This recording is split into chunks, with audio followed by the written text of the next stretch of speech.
actually headed to White Park a little earlier today, where they have been dealing with lots of flooding issues over the years. It's caused a lot of damages. So Aurora City Hall has been looking at some options to improve it, but now they're taking additional measures. At its deepest, 4, 5, 6, 7 feet deep in some areas.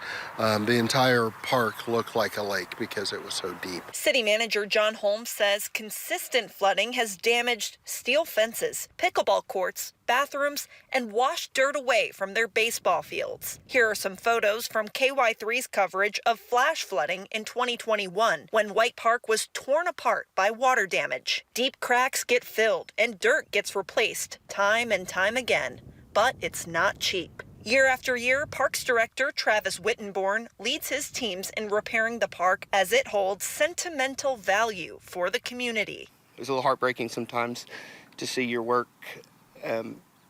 impacted like that, but moreover, it's how it impacts the kids. The community has a strong connection to these ball fields.